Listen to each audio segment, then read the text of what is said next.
Good afternoon. I am Kim Kesti, Creative Director here at Fun Stamper's Journey, joining you for another episode of T3. T3 is all about tools, tips, and techniques. We try to come to you every Tuesday. Today is really all about tools. I'm going to talk about some really fun tools that we host and kind of give you some tips on how to use them, things you can do with your projects. And guess what? If you are watching the week of February 26th, the tools are on sale right now. So timing is perfect all the way around. Let's take a look at the first tool I'm going to share with you.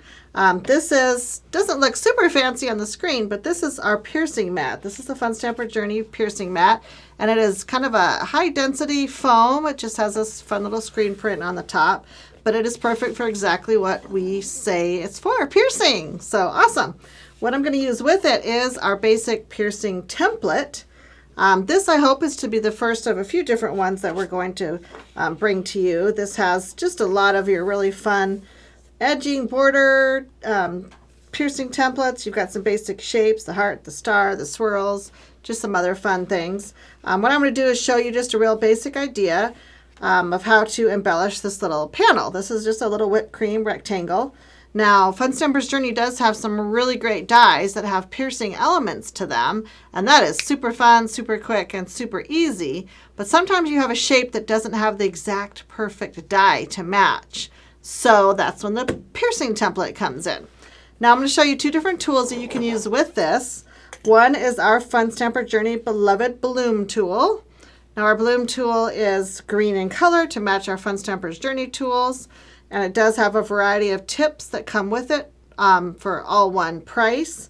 It does open like this, and you can store some extra tips inside if you want. Like right here, I have one of our little embossing tips. But we also have, this particular one is not on sale right now in the tool sale, but I'll show you one that is, and it has a few different elements to it. Ta-da! Does this look familiar? Yes. It pretty much is almost exactly the same tool in the way it works, in the way that you have the storage in the middle, etc., etc. But this is the Spellbinders tool-in-one, and it has a few different tips that come with it. So it is in that way just a little bit different from ours. So again, I'll lay them side by side. You can see that they're, pretty close sister and brother right here. So super fun.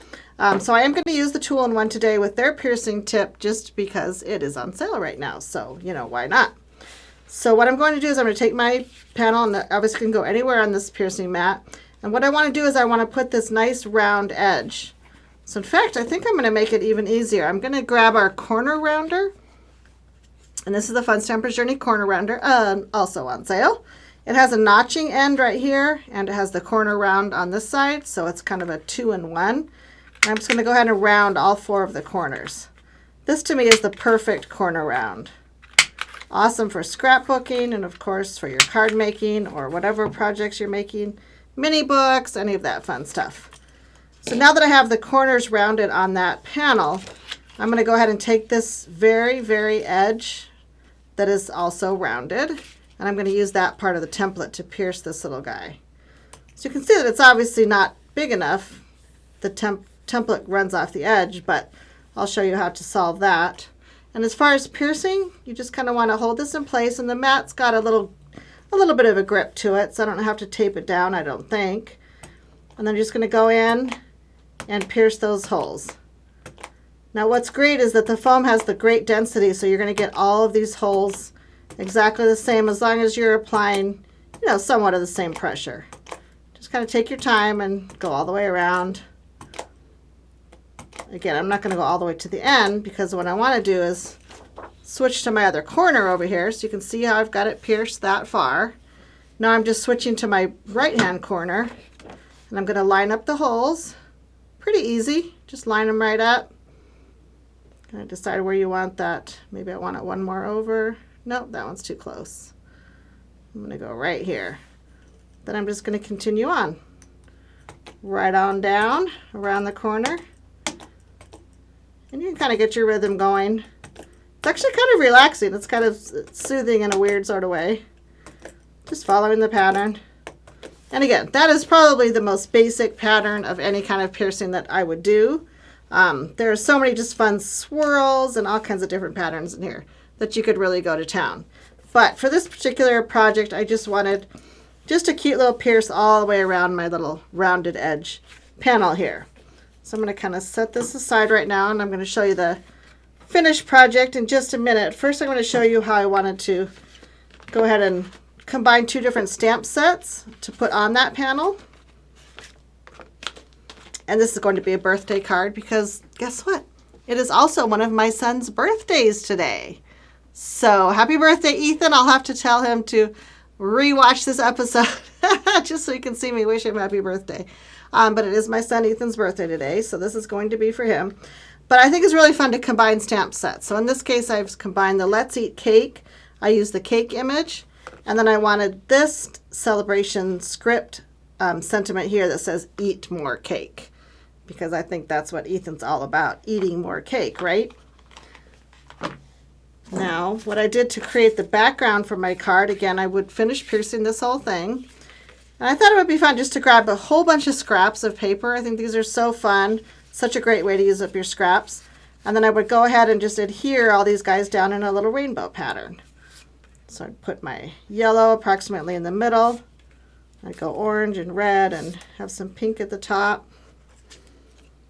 Some blues, purples, greens. So you can just kind of, lay them all out. Use your favorite adhesive to put them together. For this particular card, I left a little tiny white gap between all of my strips.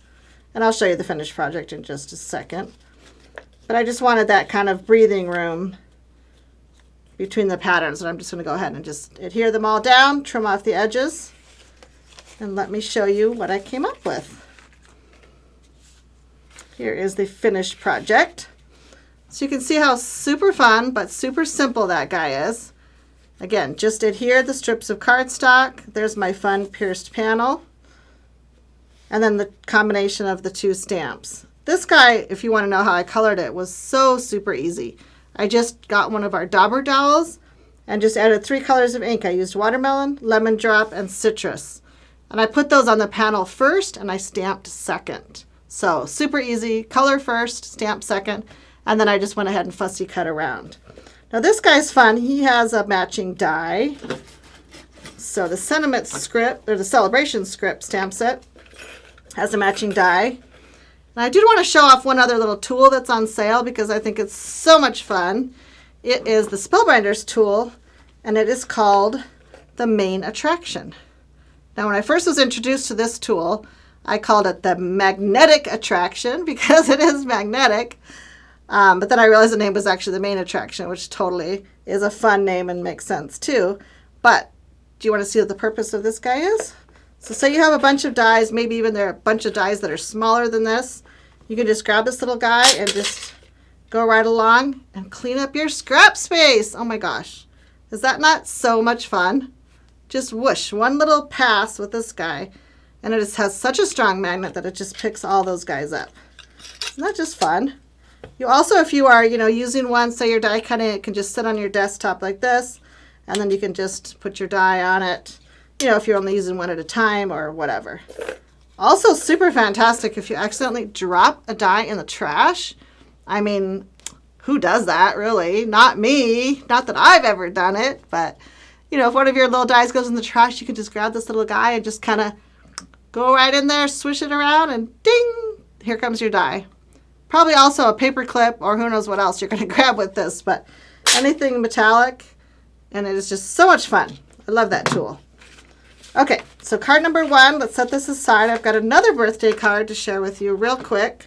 I'm using another tool that I think is super fun. Let me set this aside. So what I'm going to bring in now is our press punch. I've got another panel of cardstock. Our press punch and our cutting mat. So this guy is really fun too. I guess it's upside down. I got the little logo right there. So the press punch comes with 3 different tips. This particular one I think is the largest tip. Let me go ahead and switch it and I'll show you how to do that. You just unthread this little collar, super easy. Take the tip off and then you switch this guy around and check it out. Instant storage in the base of the tool. Love that. So you can see we've got a medium tip. I guess I can try to hold it still so we can focus. Focus, focus. Roy's like, yes, I'm going to get it to focus. Yay! Look at that. So I'll put this other tip in just for funsies so you can see. We've got large, medium, and small, all 3 sizes. Now you will notice, I'm going to take the large back out. You will notice that this one has a few of the little chads stuck in it. So see how it has the little white paper? So just grab your bloom tool or your tool-in-one or whatever, and you can just give it a little poke and poke those guys right out. It's like, okay, there's a few more in there than I thought. There we go. So just clean it out using your bloom tool. Another great use of the bloom tool. So to get this in here, all you do is just, again, place the little tip in, put the collar back on, and I'll show you how this tool works. It's pretty cool. It's got like a little spring mechanism inside. So you want to get your cutting mat. Now this is the smaller cutting mat, but we also have the large cutting mat if you want a big surface. And then just put your panel, on top of the mat. And then it's really all about pressing. Oh, that's a good angle, Roy. Yes. So you're just going to go and press straight down, firm pressure, and then just lift up. So did you see how it kind of has a springing motion? Just kind of gives a little spring. Oops, I don't think I pressed that one hard enough. Straight down and all the way. It's like, okay, Kim, show you how it's done. Okay, straight down all the way. Usually they pop right out, I think, because I just cleaned this guy. It's like, come on, don't make me a liar. Oh, why is it not popping out? I think I'm pressing hard enough. Okay, let me switch tips just to show you the smaller blade. See if that one pops out better for me. Of course, it was working just fine a minute ago. I think you just need that straight down pressure. Yeah, there we go. So you can actually get quite speedy with it once you kind of get your rhythm going straight down. So can you kind of see the idea of what I'm doing with this panel? I'm just kind of going, just kind of kooky crazy all over. Might as well switch to the medium size real quick too. And I really am kind of going, because it's going to be a birthday card, it's going to be kind of a confetti look. That's what I'm going for. What do you guys think? Look a little bit like confetti? Hopefully. Okay, so here's the medium one. Yeah, much better. So you don't want to go too even with your pattern. You kind of want to have some closer together, some farther apart. You kind of keep going all over. So your plan is to just get this real fun kind of confetti, maybe sprinkling down type of effect all over your panel. So you just continue on with that. And again, bringing your card base in. This time I took my strips of paper. I actually think I cut them a little bit thicker for the next card. And this time I butted up my colors all right next to each other. Of course, this is not rainbow fashion, but I did it rainbow fashion on my finished card. So this way, so all the color is just solid on this card front, because when you add the little panel on top, I wanted those colors to really pop through. So let me show you my finished card. And it is right here. You guys can tell me, be honest now, does it look like confetti or does it look like Swiss cheese? I think it looks like confetti. So again, butted up those rainbow colors on the back. Use this fun hooray from, again, the same stamp set, Celebration Script. And I did add a little bit of Journey Glaze on there. I don't know if I can, oh yeah, I can catch a little bit of the gleam right there. Perfect. But because this background was so busy on the actual card panel, I thought, you know what, let's just keep the sentiment really simple, really poppy, just make it stand out from that card front. So again, kind of 2 rainbowy birthday cards, 2 different effects, but the similar color palette, the similar vibe, the similar feel, and had so much fun using all of our fun tools on both of these cards. So again, tools are on sale this week. If you are watching the replay, check it out. You can go to funstampersjourney.com, or of course you can go to spellbinders.us. Both places have links to both shops, so never fear, you will get there. and just check out what's on sale. And in the meantime, if you have any other questions, you can always find us at funstampersjourney.com.